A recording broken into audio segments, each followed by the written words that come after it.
Operation Mahadev. Indian സൈന്യം പഹൽഗാമിലെ ഭീകരന്മാരെ കശാപ്പു ചെയ്യുന്നു. 14 ദിവസം മുമ്പ് സജീവമായിരുന്ന ഒരു ചൈനീസ് അൾട്രാ റേഡിയോയിൽ നിന്ന് സംശയാസ്പദമായ ചില ആശയവിനിമയ സിഗ്നലുകൾ ഇന്ത്യൻ സൈന്യത്തിന് ലഭിച്ചതോടെയാണ് ഓപ്പറേഷൻ മഹാദേവ് ആരംഭിച്ചത്. തുടർന്ന് സൈന്യം നടപടി സ്വീകരിച്ചു. എൻക്രിപ്റ്റ് ചെയ്ത സന്ദേശങ്ങൾക്കായി ലഷ്കർ-ഇ-തോയ്ബ ചൈനീസ് റേഡിയോയെ ഗണ്യമായി ഉപയോഗിക്കുന്നു. പഹൽഗാം ഭീകരാക്രമണം ആസൂത്രണം ചെയ്യുന്നതിനും നടപ്പിലാക്കുന്നതിനും പോലും അവർ ഇത് ഉപയോഗിച്ചു. സൈന്യം സജീവമായി ഉപകരണങ്ങൾ പരിശോധിക്കുകയും ട്രാക്ക് ചെയ്യുകയും ചെയ്തു. ഓപ്പറേഷന് 2 ദിവസം മുമ്പ് ഉപകരണം വീണ്ടും സജീവമാണെന്ന് അവർ കണ്ടെത്തി. ഇത് സുരക്ഷാ ഉദ്യോഗസ്ഥർക്ക് തീവ്രവാദ ക്യാമ്പിന്റെ കൃത്യമായ സ്ഥാനം ട്രാക്ക് ചെയ്യാൻ സാധിച്ചു. ശ്രീനഗറിലെ ഡാച്ചിഗാം വനമേഖലയിലെ മഹാദേവ് കൊടുമുടിയിലാണ് ട്രാക്ക് ചെയ്ത സ്ഥലമെന്ന് വെളിപ്പെട്ടു. തുടർന്ന് ജമ്മു കാശ്മീരിലെ ലിഡ്വാസിലെ ജനറൽ ഏരിയയിൽ ചിനാർ കോർപ്സ് ഓപ്പറേഷൻ ആരംഭിച്ചു. ഇന്ത്യൻ സൈന്യം, ജമ്മു കാശ്മീർ പോലീസ്, CRPF എന്നിവരടങ്ങുന്ന സുരക്ഷാ സേന 14 ദിവസം അക്ഷീണം പ്രവർത്തിച്ചു. ഒടുവിൽ ജൂലൈ 28-ന് തീവ്രമായ ഒരു ഏറ്റുമുട്ടൽ നടന്നു. 3 ഭീകരരെയും നശിപ്പിക്കുന്നതിന് വേദിയൊരുങ്ങി. പഹൽഗാം ഭീകരാക്രമണത്തിന് പിന്നിലെ പ്രധാന ഗൂഢാലോചനക്കാരനും നടത്തിപ്പുകാരനുമായ ലഷ്കർ-ഇ-തോയ്ബ കമാൻഡറായ അബു സുലൈമാൻ എന്നറിയപ്പെടുന്ന ഹാഷിം മൂസയെ ആക്രമണത്തിനിടെ സൈന്യം നശിപ്പിച്ചു.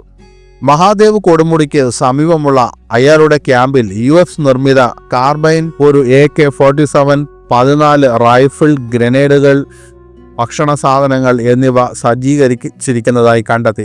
ഇതൊരു നീണ്ട കാലയളവിനാവശ്യമായ ഒളിത്താവളത്തിന് വേണ്ടിയുള്ള തയ്യാറെടുപ്പുകളെ സൂചിപ്പിക്കുന്നു. വനമേഖലയിൽ ഒളിച്ചു താമസിക്കുകയായിരുന്ന ഭീകരർ ടെന്റിനുള്ളിൽ വിശ്രമിക്കുമ്പോഴാണ് സൈന്യം പിടികൂടിയത്. ലഭിച്ച വിവരത്തിന്റെ അടിസ്ഥാനത്തിൽ നടത്തിയ തെരച്ചിലിലാണ് ഭീകരരെ കണ്ടെത്തിയത്. തുടർന്ന് ഏറ്റുമുട്ടൽ നടക്കുകയായിരുന്നു. ദിവസങ്ങളോളം നിരീക്ഷിച്ച ശേഷമാണ് സൈന്യം ഓപ്പറേഷൻ ആരംഭിച്ചത്. ബൈസരൻ പ്രദേശത്ത് ചൈനീസ് സാറ്റലൈറ്റ് ഫോൺ സജീവമാണെന്ന് കണ്ടെത്തിയിരുന്നു. ഇതിന്റെ അടിസ്ഥാനത്തിലാണ് പരിശോധന നടന്നത്. പഹൽഗാം ഭീകരാക്രമണത്തിന്റെ മുഖ്യ സൂത്രധാരൻ എന്ന് സൈന്യം ചൂണ്ടിക്കാട്ടുന്ന സുലൈമാൻ ഷായെ നിർവീര്യമാക്കാൻ, നശിപ്പിക്കാൻ സാധിച്ചത് ഈ ഓപ്പറേഷന്റെ വലിയൊരു വിജയം തന്നെ എന്ന കാര്യത്തിൽ യാതൊരു സംശയവുമില്ല. അതുപോലെ തന്നെ 2024 ഒക്ടോബറിൽ നടന്ന സേനാമാർ ടണൽ ആക്രമണത്തിന് പിന്നിലുണ്ടായിരുന്ന ജിബ്രാൻ എന്ന ഭീകരവാദിയും കൊല്ലപ്പെട്ടു. ഹംസ അഫ്ഗാനി എന്നയാളാണ് കൊല്ലപ്പെട്ട 3ാമത്തെ ഭീകരൻ. ഒരു M4 കാർബിൻ റൈഫിളും 2 AK റൈഫിളുകളും വെടിയുണ്ടകളും ഇവരുടെ പക്കൽ നിന്ന് കണ്ടെത്തി. ഓപ്പറേഷൻ മഹാദേവിൽ നിർണായക വിവരങ്ങൾ നൽകിയത് ആട്ടിടയന്മാരാണെന്ന് സേനാവൃത്തങ്ങൾ പറയുന്നു. ഭീകരർ ഉപയോഗിച്ചിരുന്ന അൾട്രാസെറ്റുകളിലെ സിഗ്നലുകൾ ചോർത്തിയത് വഴിത്തിരിവായെന്നും കൃത്യമായ നീക്കത്തിലൂടെയാണ് ഭീകരരെ വധിച്ചതെന്നും സൈന്യം വ്യക്തമാക്കി. കൊല്ലപ്പെട്ട ഭീകരൻ സുലൈമാൻ പാകിസ്ഥാൻ സേനയിലെ മുൻ കമാൻഡോ ആണെന്നും സൈന്യം പറയുന്നു. ഭീകരർ വനത്തിനുള്ളിൽ ഒരു ബങ്കർ നിർമ്മിച്ചു. നന്നായി മറച്ചു വച്ചതും കണ്ടെത്താൻ പ്രയാസമുള്ളതുമായിരുന്നു ആ ബങ്കർ. ഇത് വ്യക്തമായും ഒരു ക്യാമ്പ് മാത്രമായിരുന്നില്ല, പ്രദേശത്ത് ഏകോപിത ആക്രമണങ്ങൾ നടത്തുന്നതിനുള്ള ഒരു താവളമായിരുന്നു അത്.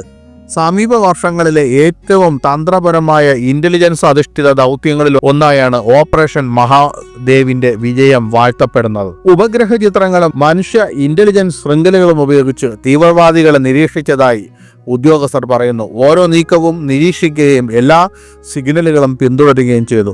സംയുക്ത സേന വീരോചിതമായ രീതിയിൽ തങ്ങളുടെ കർത്തവ്യം നിറവേറ്റി. അതിനുവേണ്ടി അവർ ദിവസങ്ങളോളം ക്ഷമ പ്രകടിപ്പിച്ചു.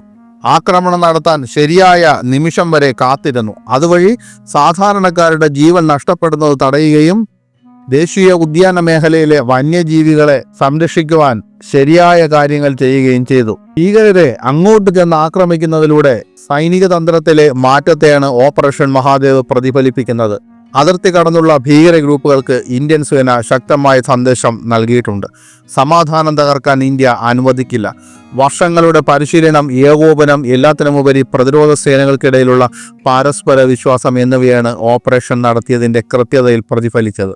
സുലൈമാൻ ഷായും അയാളുടെ 2 കൂട്ടാളികളായ അഫ്ഗാൻ, ജിബ്രാൻ എന്നീ ഭീകരരും കൊല്ലപ്പെട്ടത് ഒരു വലിയ ഭീകരാക്രമണത്തെയാണ് ഫലത്തിൽ അതിലൂടെ ഇല്ലാതാക്കിയത്. എന്നിരുന്നാലും തീവ്രവാദികൾക്ക് ഒളിത്താവളങ്ങൾ സ്ഥാപിക്കാൻ കഴിയുന്ന അതിർത്തി പ്രദേശങ്ങളിലും വനങ്ങളിലും ജാഗ്രത തുടരണമെന്ന് വിദഗ്ധർ മുന്നറിയിപ്പ് നൽകുന്നു.